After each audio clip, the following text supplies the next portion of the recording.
নদীর জমিনে এসে বলো ব্রিটিশ জার্মানিকে ঢাকা যাওয়া যাবে না। আবু সাইদের সেই বুক পেতে দেওয়ার মাধ্যমে, মুগ্ধর পানি পানি বলে চিৎকার করার মাধ্যমে যেই স্বাধীনতা বাংলাদেশ অর্জন করেছে, এই স্বাধীনতার সূর্যকে আর ডুবে যেতে দেওয়া হবে না। প্রয়োজনে জীবন দেব, ঈমান দেওয়া যাবে না। প্রমাণ করে দিতে হবে বাংলার মুসলমান স্বাধীনতা আনতেও জানে, স্বাধীনতাকে পাহারা দিয়ে রক্ষাও করতে জানে। সীমান্ত এলাকায় ইসলামী আন্দোলনের যারা নেতা কর্মী, তারা বারবার রাজ্যকে পাহারা দিতে হবে, পরাজিত শক্তি যেন চট করে ঢুকে না যায়। আজও বাংলাদেশে যারা জেল প্রকোষ্ঠে ঢুকে ঢুকে মরেছে, যারা জেলখানা এসে থেকে বের হয়ে দেখেছে তার স্ত্রী অন্য ঘরে চলে গেছে, যে মানুষটা এসে দেখেছে তার আব্বা নাই, তার আম্মা নাই, যে মানুষটা নিজে লাশ হয় আর বাংলার কবরস্থানে ঘুমিয়ে আছে, তাদের একটাই অপরাধ, ওয়ামা লাকামু মিনহুম ইল্লা আইয়ুমিনু বিল্লাহিল আজিজিল হামিদ। আজকে দীপ্ত শপথ নিতে হবে, আজকে দীপ্ত শপথ নিতে হবে।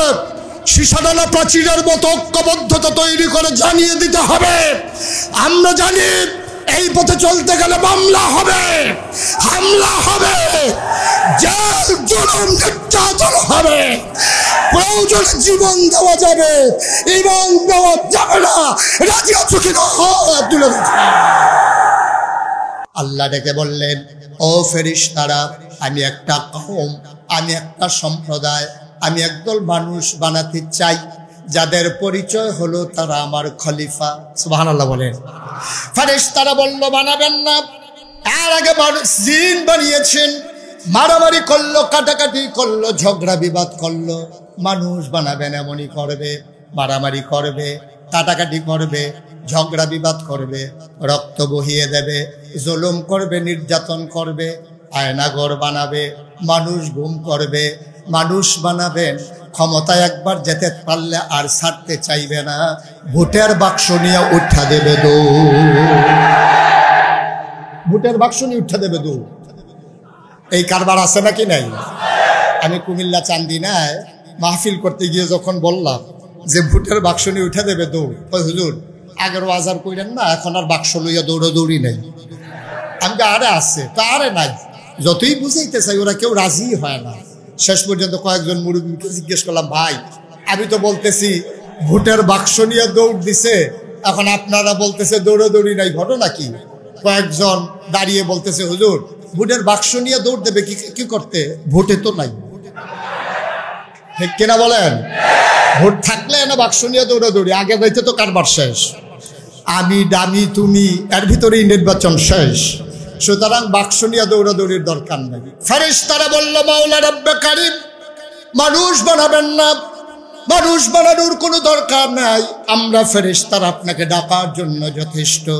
আল্লাহ তাদের যুক্তি মানলেন না, বুদ্ধি শুনলেন না, তিনি বুদ্ধিপূর্ণ জবাব দিয়ে দিলেন। আল্লাহ বলেন, ইন্নী আ'লামু মা লা তা'লামুন, আমি যা জানি তোমরা তা জানো না। বলেন সুবহানাল্লাহ। মানুষ বানানো হয়ে গেল। আল্লাহ তাবারক ওয়া তাআলা মানুষদেরকে বানিয়ে এমনি এমনি ছেড়ে দেন নাই। কোন পথে গেলে জান্নাত, কোন পথে গেলে জাহান্নাম, কোন পথে লাভ, কোন পথে লোকসান, কোন পথে ভালো, কোন পথে মন্দ, কোন পথে কল্যাণ, কোন পথে অকল্যাণ, কোন পথে শিরক বিদআত, কোন পথে তাওহীদ রিসালাত, কোন পথে কুফর আর কোন পথে ইসলাম জানানোর জন্য যুগে যুগে মানুষদের মাঝ থেকে যাচাই করে বাছাই করে করুণা করে দয়া করে মায়া করে একদল উত্তম চরিত্রের মানুষ, যাদের গুনাহ নাই, গুনাহ হওয়ার সম্ভাবনাও নাই, এমন একদল মানুষকে আল্লাহ আমাদের জন্য নবী এবং রাসূল করে পাঠিয়েছেন। বলেন সুবহানাল্লাহ। 1,24,000 বলো আর 2,24,000 বলো, সকল নবীদেরকে স্পেশাল কোয়ালিটি, অনন্য বৈশিষ্ট্য আল্লাহ দান করেছেন। আদমু সফিউল্লাহ, নূহ আদমের সানি, ইব্রাহিম খলিলুল্লাহ, ইসমাইল জাবিউল্লাহ, মুসা কালিমুল্লাহ, ঈসা রূহুল্লাহ, সুলাইমান নবীরে দিলেন রাজত্ব, দাউদ নবীরে দিলেন সুন্দর কণ্ঠ, ইউসুফ নবীরে দিলেন সুন্দর চেহারা। এখন প্রশ্ন হলো, যেই নবীর ব্যাপারে আল্লাহ তিনটা উপাধি দিলেন, তিনি রাহমাতুল লিল আলামিন, তিনি ইমামুল মুরসালিন, তিনি খাতামান নবিয়্যিন। সব বুঝলাম, তাইলে আমার নবীকে ইউসুফ নবীর দিল সুন্দর চেহারা, দাউদ নবীর দিল সুন্দর কণ্ঠ, সুলাইমান নবীর দিল রাজত্ব। আজকে চুনতির এই সিরত ময়দান থেকে আমাদেরও জানতে মন চায়, সব নবীরে সব দিলেন, আমার নবীরে কি দিলেন জানার অধিকার আমাদের আছে নাকি নাই? আমি আল্লাহর কাছে জানতে চেয়েছিলাম, মাওলা ও রব্বে কারীম, আমার নবীকে আপনি কি দিয়েছেন? আল্লাহ যেন বলে দিলেন, আর সবাই যেন ঐকমত্য পোষণ করলেন। সাহাবিন, তাবিন, তাবে তাবিন, উম্মাহাতুল মুমিনিন, আইম্মে মুজতাহিদিন, আইম্মে শরীয়ত, আইম্মে তরিকত, সালফে সালিহিন, উলামায়ে মুতাকাদ্দিমিন মুতাআখিরিন, ইমাম সাহেবান, মুফাসসিরিনে কেরাম, মুফতিয়ানে আজম, সবাই মিলে একমত হয়ে গেল। 1,24,000 বলো আর 2,24,000 বলো, সকল নবী এবং রাসূল মিলে যা আমার নবীজি একা ইতা। ঠিক কিনা বলেন? ইউসুফ নবীর সৌন্দর্য আমার নবীর মাঝে আছে নাকি নাই? দাউদ নবীর সুন্দর কণ্ঠ আমার নবীর মাঝে আছে নাকি নাই? সুলাইমান নবীর রাজত্ব আমার নবীর মাঝে আছে নাকি নাই? তিনি ইমামুল মুরসালিন, তিনি খাতামান নবিয়্যিন, তিনি রাহমাতুল লিল আলামিন। বলেন সুবহানাল্লাহ। এই নবী অনন্য বৈশিষ্ট্যের অধিকারী ছিলেন। এই নবীকে আল্লাহ তাবারক ওয়া তাআলা পাঠিয়ে আমরা যখন জানতে চাইলাম, মাওলা ও রব্বে কারীম, আপনি নবীকে কি হিসাবে পাঠালেন? আল্লাহ যেন জানতে চাইলেন, বান্দারে আমার ব্যাপারে তোমাদের ধারণা কি? আমরা বলে দিলাম, মাওলা আপনার ব্যাপারে ধারণা হলো আলহামদুলিল্লাহি রাব্বিল আলামিন, আপনি হচ্ছেন সমস্ত জগৎ সমূহের জন্য রব। আর আল্লাহ যেন ডেকে বলেন, বান্দা এইটা যদি তোমাদের কথা হয়, আবার আমার নবীর ব্যাপারে শুনো, ওয়ামা আরসালনাকা ইল্লা রাহমাতাল লিল আলামিন, আমি হইলাম রব্বুল আলামিন। খেয়াল করেন, আমি হইলাম রব্বুল আলামিন আর আমার নবী হলো রাহমাতুল লিল। অর্থাৎ যত জায়গায় আল্লাহ রব, তত জায়গায় নবী রহমত। সুবহানাল্লাহ বলবেন না? মজা করে আমরা আয়াতটা পড়ি দেখি। ওয়ামা আরসালনাকা ইল্লা রাহমাতাল লিল আলামিন। অচলতির মুসলমান, বীর চট্টলার বীর জনতা, গভীর মনোযোগ দিয়ে শুনতে হবে। আমার নবীকে আল্লাহ রহমত করে বানালেন। এই নবী শুধু ব্যক্তি জীবনে রহমত না, নবী ব্যক্তি জীবনে রহমত, পরিবার জীবনে তিনি রহমত, সামাজিক জীবনে তিনি রহমত, অর্থনৈতিক জীবনে তিনি রহমত, রাজনৈতিক প্রেক্ষাপটে তিনি রহমত, গোটা পৃথিবীর মানুষের সাথে মানুষের সম্পর্ক, সেখানে তিনি রহমত। মানুষের ইন্টারন্যাশনাল রিলেশন, গোটা পৃথিবীর মানুষের সাথে মানুষের সম্পর্ক হবে কেমন, সেখানেও আমার নবী উসওয়াতুন হাসানা, যিনি আল্লাহ ঘোষণা দিয়ে দিলেন, লাকাদ কানা লাকুম ফি রাসূলিল্লাহি উসওয়াতুন হাসানা। তিনি হলেন মডেল, তিনি হলেন আইডল, তিনি হলেন আইকন, তিনি হলেন আদর্শ, তিনি হলেন নমুনা। কেমন হবে ব্যক্তি জীবন, কেমন হবে সমাজ জীবন, কেমন হবে পারিবারিক জীবন, কেমন হবে রাজনৈতিক জীবন, সকল ক্ষেত্রে আমার নবী হলেন মডেল। আর আল্লাহ তাবারক ওয়া তাআলা জানিয়ে দিলেন, ও নবী আমার, আপনি আপনার সম্পর্কে জেনে নেন। কোরআনে আল্লাহ ওয়াজ করে দিলেন, ফাবিমা রাহমাতিন মিনাল্লাহ, ফাবিমা রাহমাতিন মিনাল্লাহ, ফাবিমা রাহমাতিন মিনাল্লাহি লিনতা লাহুম ওয়ালাউ কুনতা ফাজ্জান গালিজাল কলব লানফাদ্দু মিন হাওলিক ফাআফু আনহুম واستغفر لهم وشاورهم في الأمر فإذا عزمت فتوكل على الله إن الله يحب المتوكلين। অচুনতির মুসলমান, লোহাগাড়ার মুসলমান, সাতকানিয়ার মুসলমান, চকরিয়ার মুসলমান, কক্সবাজার টেকনাফুকিয়ার মুসলমান, বাংলার মুসলমান, মন দিয়ে শোনো।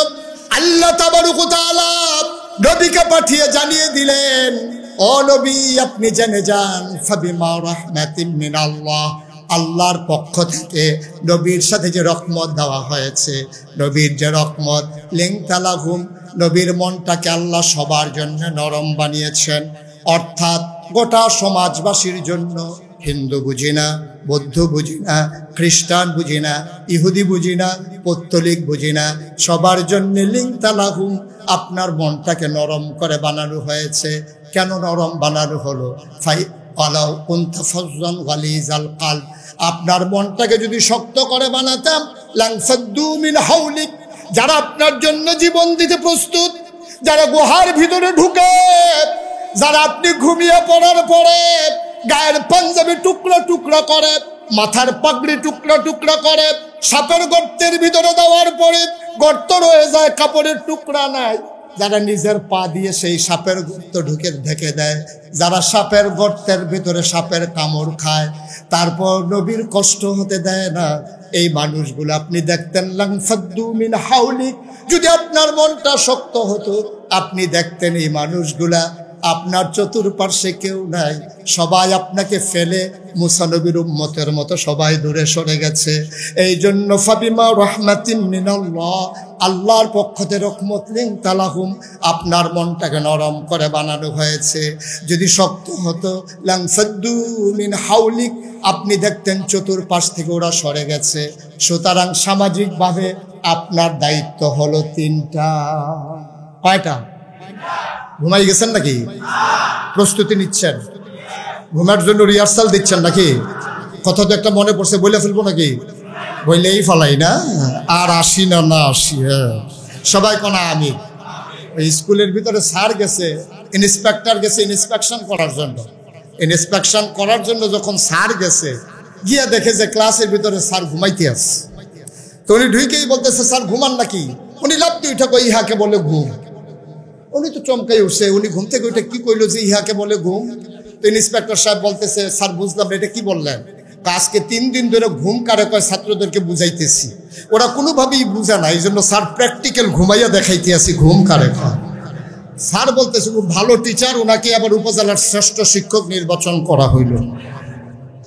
তা আপনারও রিহার্সাল দিচ্ছেন নাকি? ঘুমের জন্য প্র্যাকটিস করছেন? বাংলাদেশের মুসলমান ঘুমিয়ে যায়? বাংলাদেশের মুসলমান অতন্ত্র প্রহরীর মতো পাহারা দেয়। আমার 56,000 বর্গ মাইলে শুকুনের থাবা যেন দিতে না পারে। বাংলাদেশের মুসলমান তার সীমান্ত পাহারা দেয়, কেউ যেন চট করে ঢুকে যেতে না পারে। সুতরাং ওরা ঘুমিয়ে যেতে জানে না, ওরা সজাগ অতন্ত্র প্রহরীর মতো আমার দিন, আমার ইসলাম, আমার ভূখণ্ড, আমার স্বাধীনতা, আমার খেটে খাওয়া মানুষ ওরা পাহারা দিতে জানে।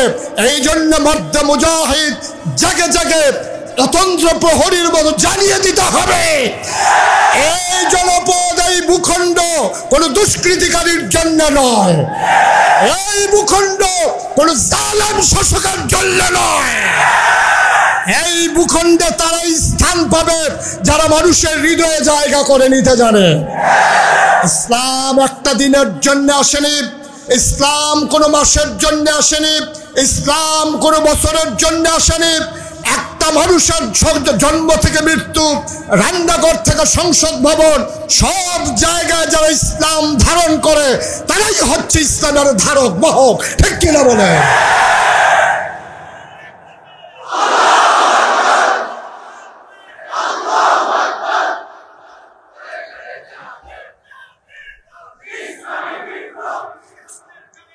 সবাই পড়ে না আমিন? জোরে পড়ে না আমিন?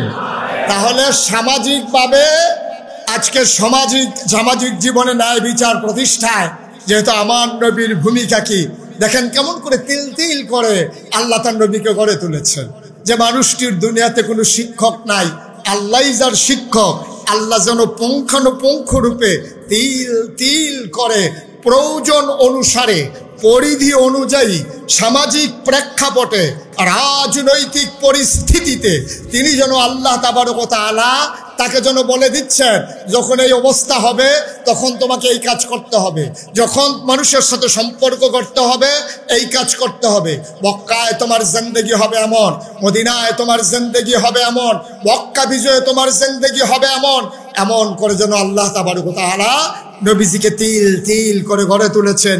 আল্লাহ তাবারক ওয়া তাআলা নবীকে বলছেন, ফাফু আনহুম ওয়াস্তাগফির লাহুম ওয়াশাবিরহুম ফিল আমর। সুতরাং তোমাদের, আপনি নবী, আপনার উপরে 3টা দায়িত্ব। আপনি তাদেরকে ক্ষমা করে দেবেন। সহজ সরল মানুষ, ওরা বুঝে না, ওরা বর্বর, ওরা বেদুইন, ওরা যাযাবর, ওরা মূর্খ, ওরা অসভ্য, ছোঁয়া পায়নি আলো, ওরা অন্ধকার, ওরা জাহিলিয়াতের জামানায় পড়ে গেছে, ওরা বুঝে না, ওরা নির্ভুল। সুতরাং আপনার দায়িত্ব হলো কোনো অসদাচরণ হলেও আপনি তাদেরকে মাফ করে দেওয়া। সুবহানাল্লাহ বলবেন না? এটাই হচ্ছে অনুপমা আদর্শ। আল্লাহ তাবারক ওয়া তাআলা নবীকে বলে দিলেন আপনার দায়িত্ব মাফ করে দেওয়া। খেয়াল করে দেখেন, আজকে এই ১৫০০ বছর আগে নবী যখন এসেছেন তখন একটা ইউনিভার্সিটি ছিল না, একটা কামিল মাদ্রাসা ছিল না, একটা দাওরা হাদিস মাদ্রাসা ছিল না, একটা ফাজিল মাদ্রাসা ছিল না, একটা ইন্টারমিডিয়েট কলেজ ছিল না, একটা বিশ্ববিদ্যালয় কলেজ ছিল না, একটা আলেম দাখিল মাদ্রাসা ছিল না, একটা ইন্টারমিডিয়েট কলেজ ছিল না। ছিল না বলতে কিছুই ছিল না। না ছিল নৈশ শিক্ষা, না ছিল গণশিক্ষা, না ছিল প্রাইমারি স্কুলের সেই শিক্ষা, না ছিল দারুল আরকাম নামক প্রজেক্টের মাধ্যমে কিছু ওই দালাল শ্রেণীর লোক তৈরি করার, পুনর্বাসন করার জন্য ওই শিক্ষা ছিল না বলতে কিছুই ছিল না। প্রাইমারি, প্রি প্রাইমারি, নৈশ শিক্ষা, গণশিক্ষা, প্রিন্ট মিডিয়া, ইলেকট্রনিক্স মিডিয়া ছিল না বলতে কিছুই ছিল না। না ছিল পোস্ট অফিস, না ছিল কুরিয়ার সার্ভিস, না ছিল ল্যান্ডফোন, না ছিল মোবাইল ফোন, না ছিল গ্রামীণ অবকাঠামো, না ছিল ইউনিয়ন, না ছিল উপজেলা, না ছিল জেলা, না ছিল সংসদীয় আসন, রাজধানী ছিল না, একক কোনো রাজনীতিবিদ ছিল না, ক্ষমতার কেন্দ্র ছিল না। তখন ছিল না একজন কাউন্সিলর, একজন চেয়ারম্যান, একজন উপজেলা চেয়ারম্যান, 22 চেয়ারম্যান, ছিল না সংসদীয় আসনের এমপি, ছিল না প্রধানমন্ত্রী। সংসদ বলতে দারুন নাদওয়া, কাফেরদের পরামর্শ সভা। সেখানে বসে বসে মানুষগুলো যখন বর্বরতা চর্চা করত, সেই সময়ে ১৫০০ বছর আগে নবী আসলেন। আজও পশ্চিমা বিশ্বের মনীষীরা গবেষণা করে, আমেরিকা, ব্রিটেন, ফ্রান্স, জার্মানি, সব দেশের বিভিন্ন বড় বড় বিশ্ববিদ্যালয়গুলোতে আজকে পিএইচডি করছে, ডক্টরেট করছে, মানুষ গবেষণা করছে। ১৫০০ বছর আগে ওই বর্বর জামানায় তখন একমাত্র একটা মানুষ এসে, মোহাম্মদ নামক মানুষটা এসে কোরআন নামক একটা কেতাব দিয়া কেমন করে সমাজ পাল্টে দিল, কেমন করে সমাজ বদলে দিল, কেমন করে সোনালি আলুতে ভরে দিল, কেমন করে সোনালি সূর্য মধ্য আকাশে নিয়ে আসলো, কেমন করে বেটা ওটা এলাকার মানুষগুলোকে, জি, কেমন করে গোটা মানুষগুলোকে সুসভ্য, সুশীল, ভদ্র, আধুনিক, আল্লাহওয়ালা, ফরহেজগার মানুষে পরিণত করে দিল। আজকে গবেষণার বিষয় হয়ে দাঁড়ালো। ওরা জানিয়ে দিল। আর আমরা খেয়াল করে দেখলাম ১৭৫৭ সালের ২৩ জুন পলাশীর আম্রকাননে নবাব সিরাজউদ্দৌলাকে পরাজিত করে যখন ইংরেজ লাট বাহাদুরেরা ক্ষমতায় আসনে আসীন হলো, ১৭৫৭ থেকে ১৯৪৭ সালের ১৪ই আগস্ট এই ভারত উপমহাদেশে ইংরেজ যাওয়ার পরে তখন তারা দুটা ভূখণ্ডে পরিণত করে দিয়ে গেল। একটা হলো পাকিস্তান, আর একটা হলো হিন্দুস্তান। ২৩ বছর পশ্চিম পাকিস্তানিরা আমাদের উপরে শোষণ করলো, শাসনের নামে আমাদের ন্যায্য অধিকার থেকে বঞ্চিত করলো। ১৯৭১ সালের ২৬শে মার্চ এক মহান ঘোষণার পরে, রক্তক্ষয়ী সংঘর্ষের পরে, অসাময়িক যুদ্ধের পরে, আমার মায়ের ইজ্জতের বিনিময়ে, আমার ভাইয়ের রক্তের বিনিময়ে আমরা নতুন একটি সূর্য পেলাম ১৬ই ডিসেম্বরে। সেই দেশ একটা পতাকা, লাল সবুজের পতাকা পথ করে আকাশে উঠে জানান দিল, পৃথিবীর মানচিত্রে নতুন করে একটি দেশের নাম জায়গা করে নিল।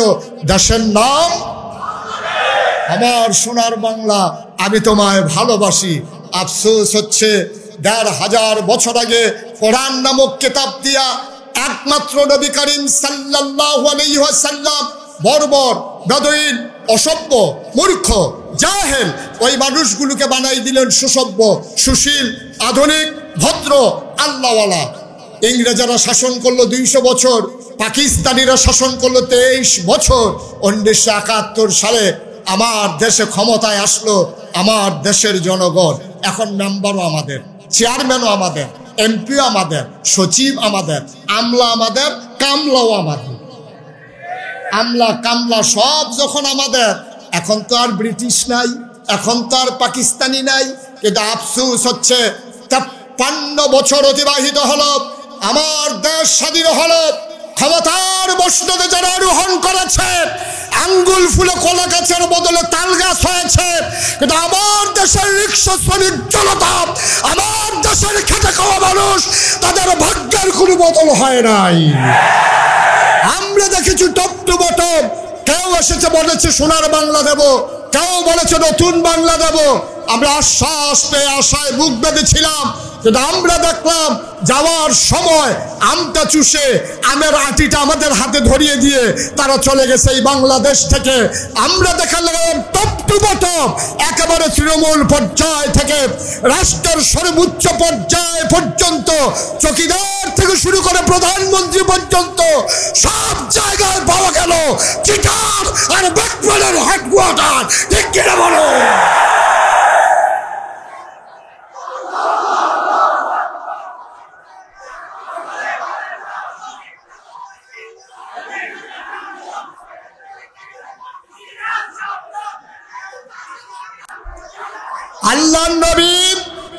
আল্লাহর নবী মাত্র 23 বছরে এই মক্কার জমিন আর মদিনার জমিন ব্যবহার করে গোটা পৃথিবীর মানুষের চোখে আঙ্গুল দিয়ে দেখিয়ে দিলেন ভদ্রতা কাকে বলে, সভ্যতা কাকে বলে, মানুষ কাকে বলে।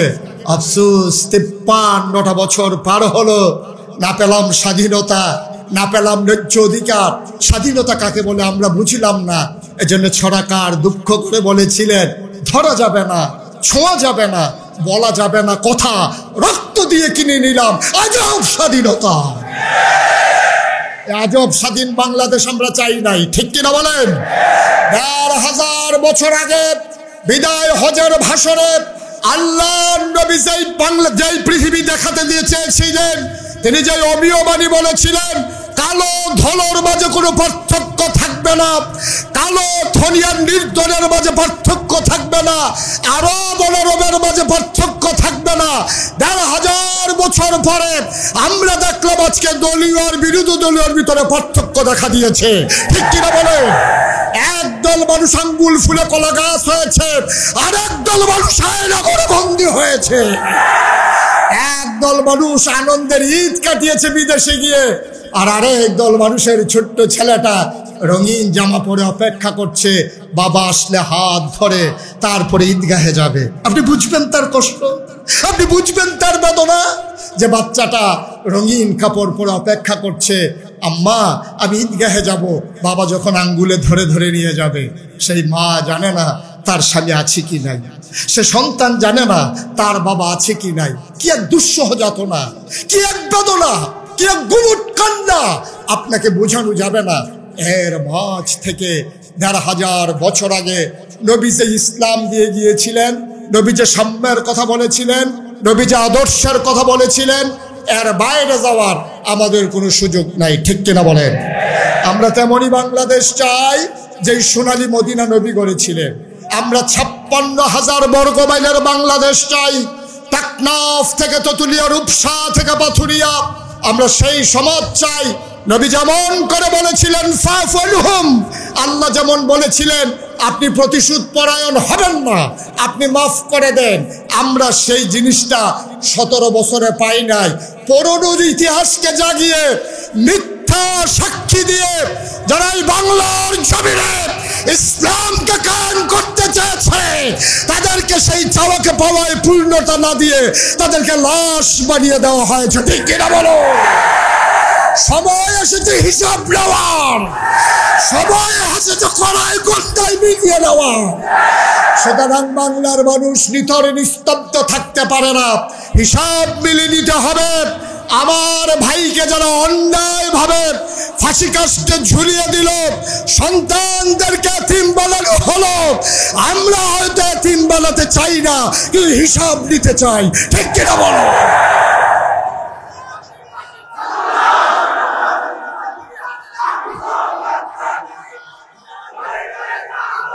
আল্লাহ নবীকে আল্লাহ ডেকে বললেন আস্তাগফির লাহুম, আপনি তো মাফ চাই করেই দেবেন, আবার আপনি আল্লাহর কাছে তাদের পক্ষ হয়ে মাফ চাইবেন।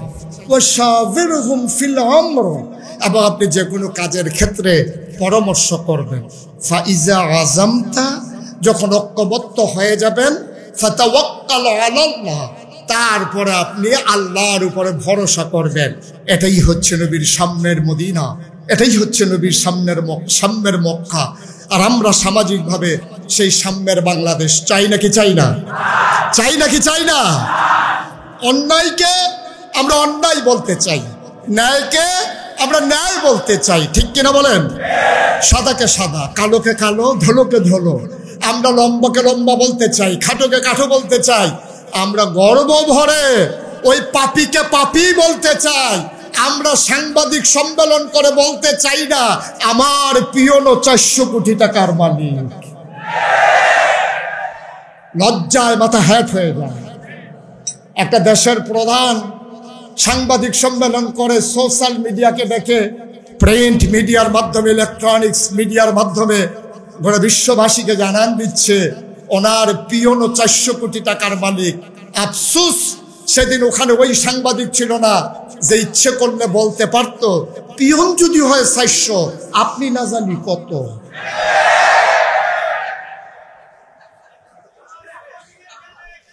এই কথা বলার মতো লোক ছিল না সেই দিন। দালাল মিডিয়া, হলুদ সাংবাদিকতা, কেমন করে পদলেহন করা লাগে বাংলাদেশের মানুষ 17 বছর ধরে মিডিয়ার ভূমিকা দেখেছে, ঠিক কিনা বলেন? অথচ নবীজি আজকে সাম্যের পৃথিবী করতে চায়। নবীজি করে দিতে চেয়েছেন। আর নবীর ওয়ারাসাতুল আম্বিয়া, আল উলামা ওয়ারাসাতুল আম্বিয়া, একদল জাগ্রত মানুষ, একদল আলেমে দ্বীন, একদল মধ্যে মুজাহিদ নবীর রেখে যাওয়া সেই সম্পদকে সামনের দিকে এগিয়ে নিয়ে যেতে চায়। যেটুকুন তিনি রেখে গিয়েছিলেন এটাকে আরো ফুলে ফলে সুশোভিত করে বিশাল মহিরুক্ষে পরিণত করে দিতে চায়। নবী 23 বছরের জীবনে যে আদর্শ উপহার দিয়েছিলেন, আমরা তার যোগ্য ওয়ারিস হিসেবে আমাদের দায়িত্ব ছিল এই ময়দানে নবীর ওয়ারিস হিসাবে বাড়িয়ে নেওয়া সেই ময়দানের কাজগুলো, ঠিক কিনা বলেন? ওয়ারিস হয় দুই ধরনের, একদল হলো সু, আরেক দল হলো কু। ওয়ারিস দুই প্রকার, একদল হলো সুওয়ারিস, আরেক দল হলো কুওয়ারিস। যারা সুওয়ারিস তাদের রেখে যাওয়া বাবার সম্পদকে বাড়ায়। সে যদি 10 কানি জমিন পায় বাবা থেকে, সে কষ্ট করে করে কয়েক বছরের ব্যবধানে এটাকে 15 কানি বানাইতে চায়। আর যে কুওয়ারিস বাবার রেখে যাওয়া 10 কানি সম্পদকে সে ঘুমিয়ে হেলায় ফেলায় কাটিয়ে পরিশ্রম না করে সেই সম্পদকে বিক্রি করে করে তার জীবিকা নির্বাহ করতে চায়। আজকে আমরা বাংলাদেশে দেখেছি 17 বছরের ব্যবধানে নবীর সুওয়ারিসরা যেমন টিকে ছিল মাথা মামলা বোঝা মাথায় নিয়ে, যেমন করে তারা ঘুম খুনকে উপেক্ষা করে নবীর সুওয়ারিসেরা নবীর দিনকে টিকিয়ে রাখার জন্য পালিয়ে বেরিয়েছে, লুকিয়ে বেরিয়েছে, ঘরের ভিতরে যা থাকতে পারেনি, স্বাভাবিক জিন্দেগি যাদের ছিল না, তারপরও নবীর আদর্শকে বিলীন হতে দেয়নি। কিন্তু আমরা এইটাও দেখেছি আলেম নামদারি আরেক কুওয়ারিসেরা ওই দালালের ভূমিকায় গিয়ে আমার দেশের ইসলামকে নিষ্পেষিত করেছে, আমার দেশের ইসলামকে ধ্বংসের চরম একবারে পর্যায়ে নিয়ে গেছে। আমরা নবীর কুওয়ারিস হতে চাই না, আমরা নবীর সুওয়ারিস হিসেবে থাকতে চাই। ফয়সালা হবে সেদিন, কিয়ামতের ময়দানে যেদিন উঠবে মানুষ, সেদিন ফয়সালা হবে কারা সুওয়ারিস কারা কুওয়ারিস। যারা সিরাতের ময়দানে ক্ষমতার মসনদে আরোহণ করে আইন শৃঙ্খলা রক্ষাকারী বাহিনীকে ব্যবহার করে মামলা হামলার ভয় দেখিয়ে সিরাত ময়দানে ওই আল্লাহওয়ালা আলেমদেরকে কথা বলতে চায়নি, তারাই হচ্ছে কুওয়ারিস, ঠিক বলো?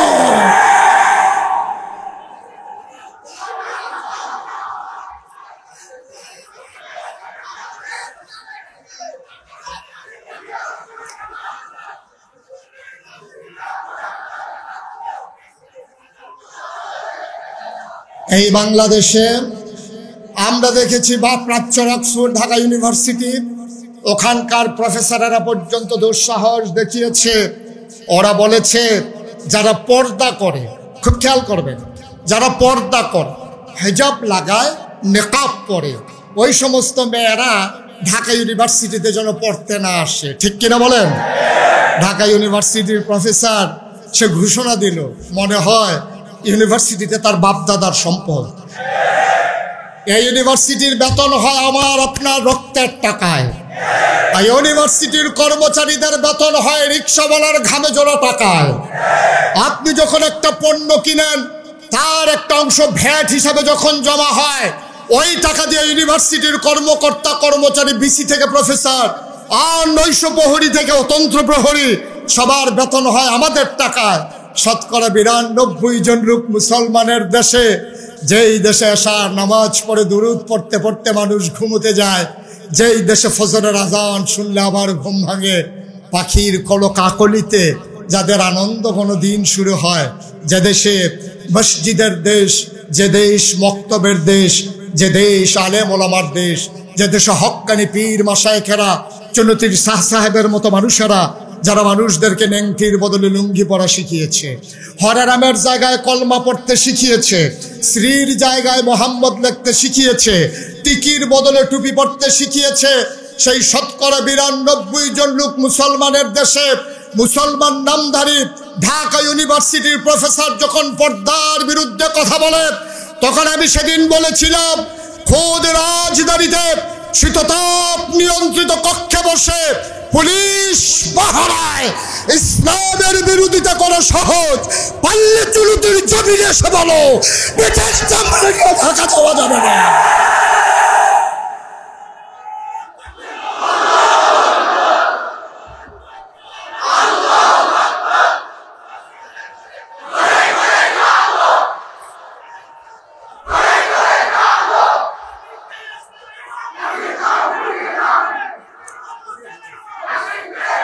সময় আমাকে তাড়া করে ফিরে, ঘড়ির সেকেন্ডের কাটা টিক টিক করে আমাকে জানিয়ে দেয় আমাকে ছেড়ে দিতে হবে।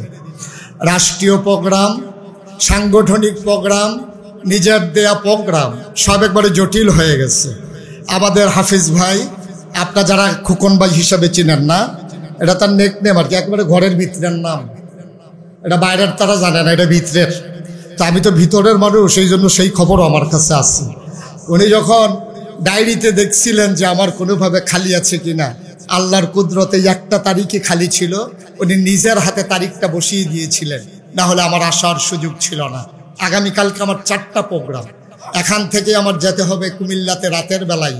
সুতরাং আমি ইচ্ছে থাকলেও লম্বা সময় নিয়ে কথা বলতে পারবো না, তবে এটুকু জানিয়ে দিতে চাই, আপনারা মনে করেছেন 5ই আগস্টের পরে আমার নবীর রেখে যাওয়া যে ইসলাম, সেটাকে যেন নতুন করে আমরা পেতে বসেছি। মনে রাখবেন, যারা ভিক্ষা করে মহিলা, তাদের ঘরে কিন্তু চোর ডাকাত আসে না। ভিক্ষুক মহিলা দরজা খুলে ঘুমায়, মানুষ জিজ্ঞেস করে, এই তুমি যে দরজা খুলে ঘুমাও, যদি চোর আসে, যদি ডাকাত আসে করবা কি? কই চোর আইসা ডাকাত আইসা থতম পড়তে পড়তে চলে যাবে, ঘরে তো কিচ্ছু নাই। কারণ সে ভিখারিনী মহিলা, তার ঘরে কিচ্ছু নাই, তো চোর আইসা করবে কি, সে ডাকাত আইসা করবে কি? এই জন্য ভিক্ষুক মহিলা দরজা লাগানোর প্রয়োজন অনুভব করে না। কিন্তু সম্পদশালী মানুষ একবার না দুইবার না, বারবার কাজের মানুষকে জিজ্ঞেস করে দরজা কি লাগাইছো, স্ত্রীকে জিজ্ঞেস করে তুমি কি চেক করছো, আবার নিজে উঠে গিয়ে দেখে দরজা লাগানো হয়েছে কিনা। কারণ গতকালকে তার ছেলে বিদেশ থেকে এসেছে 10 ভরি স্বর্ণ এসেছে, নগদ টাকা এনেছে। সুতরাং যদি চোর ঢুকে তাহলে সে সম্পদ পাবে।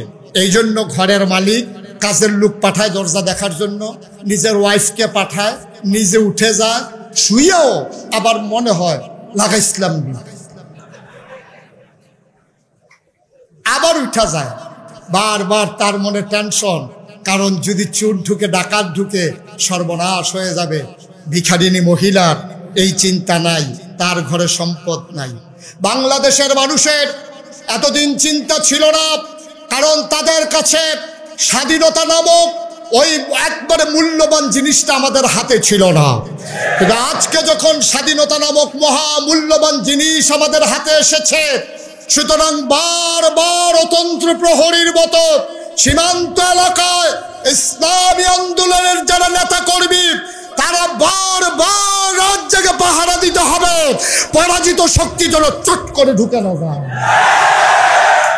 আর নয়তো ওই গরিব ধনী মানুষের সম্পদ যেমনি হারিয়ে যাবে, আমাদের সম্পদও সেভাবে হারিয়ে যাবে।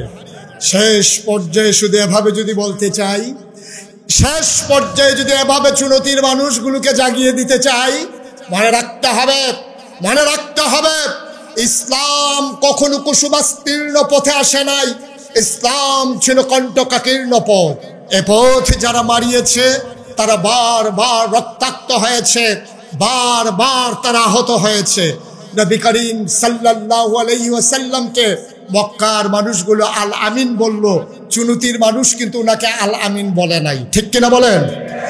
ওই জমানায় যারা কাফের ছিল, আবু জেহেল, আবু লাহাব, উতবা, সাইবা, সেই কাফেররা নবীকে আল আমিন উপাধি দিল। তারা বলল, তোমার মতো মানুষ হয় না, তোমার মতো সোনার মানুষ হয় না। বাবারা মেয়েকে নবীর হাতে তুলে দিতে পেরে ভাগ্যবান মনে করত। নবীর কাছে প্রস্তাব গেল অসংখ্য মহিলার বিয়ে করার জন্য।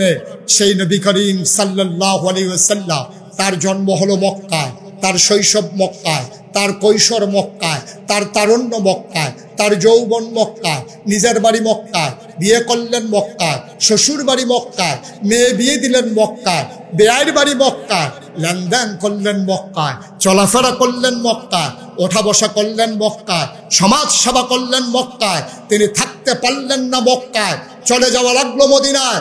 সেদিন নবীর অপরাধটা কি ছিল? আব্দুর রহমান ইবনে আউফ মক্কা ছেড়ে যখন মদিনায় পাড়ি জমালেন, তার চুলগুলো ছিল যখন উস্কু খুস্কু, দাড়িগুলো যখন ছিল ধুলা মাখা, চোখগুলো ছিল গর্তের ভিতরে, কালের হাড্ডিগুলো যখন বের হয়ে গেছিল, পরনে একটা ছেঁড়া লঙ্গি ছাড়া, গায়ের উপরে যখন কোনো কাপড় ছিল না, সেই ফ্যাশনেবল মানুষটা, যিনি একটা কাপড় একবারের বেশি দুবার পরতেন না, যিনি দামি পারফিউম ব্যবহার করতেন, তিনি সেই সকালবেলা সুবহি সাদেকের সময় খেজুর বাগান থেকে আজানের শব্দ শুনে তিনি যখন মদিনার মসজিদে গিয়ে ঢুকলেন, আল্লাহ নবী ফজরের নামাজ পড়ে তিনি ঘুরে বসলেন মুসল্লিদের দিকে।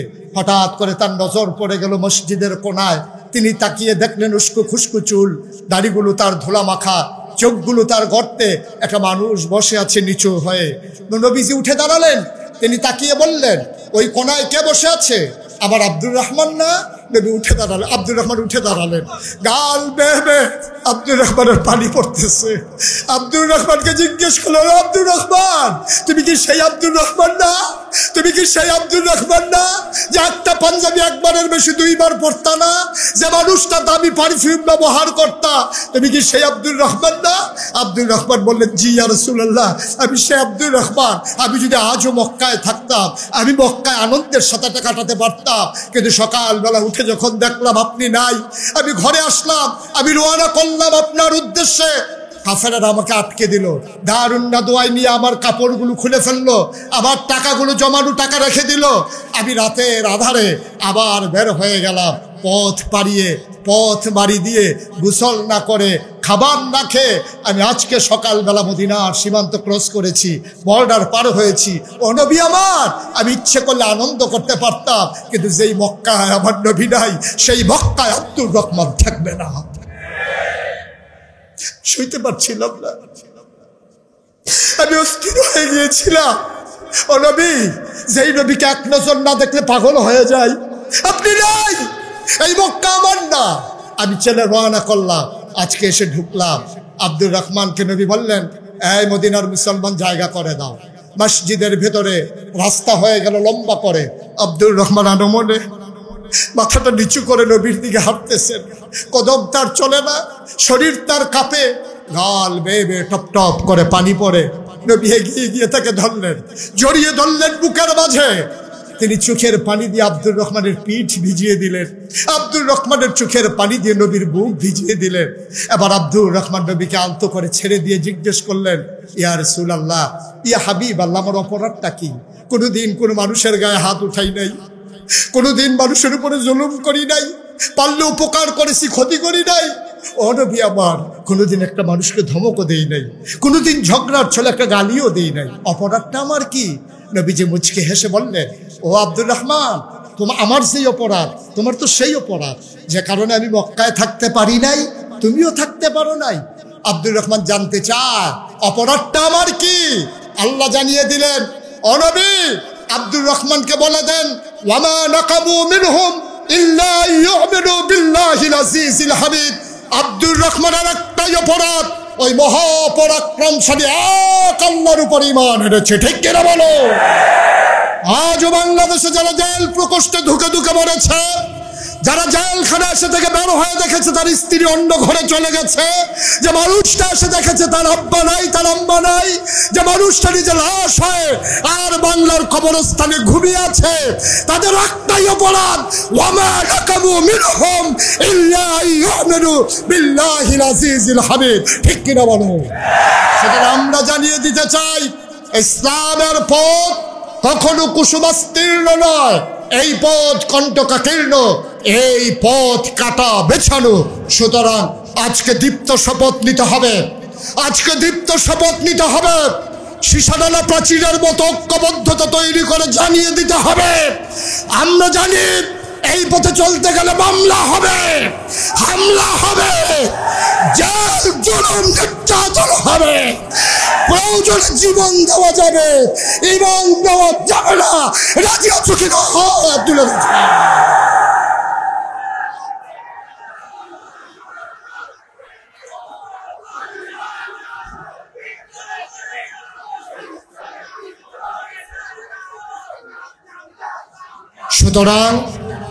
সুতরাং স্লোগানে স্লোগানে সিরাত ময়দান কাঁপিয়ে দেওয়াই আমাদের উদ্দেশ্য না।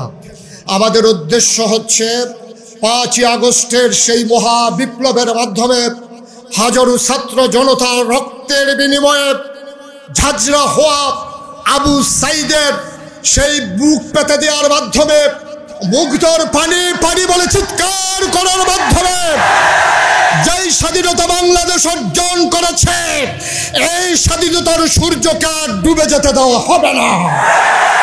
প্রয়োজনে জীবন দেব, ঈমান দেওয়া যাবে না। প্রমাণ করে দিতে হবে বাংলার মুসলমান স্বাধীনতা আনতেও জানে, স্বাধীনতাকে পাহারা দিয়ে রক্ষাও করতে জানে। সুতরাং চিৎকার করে জানিয়ে দিতে চাই, তোমরা যারা মনে করেছো আমরা নিঃশ্বাস হয়ে গেছি, আমরা কচুরি পানা না যে গরু দিয়ে আমাদেরকে খাওয়াই ফেলবা, আমরা সমুদ্রের ঢেউয়ে ঢেউ উঠা কোনো ফেনা না, বাতাসের সাথে আমরা মিশে যাব। আমরা চুনতির ময়দান থেকে এ বিশাল জনতা জানিয়ে দিতে চাই, আমরা ছিলাম, আমরা আছি, আমরাই থাকবো ইনশাআল্লাহ। সবার জন্য দোয়া করি, সবার কাছে দোয়া চাই। আসসালামু আলাইকুম ওয়া রাহমাতুল্লাহি ওয়া বারাকাতুহু।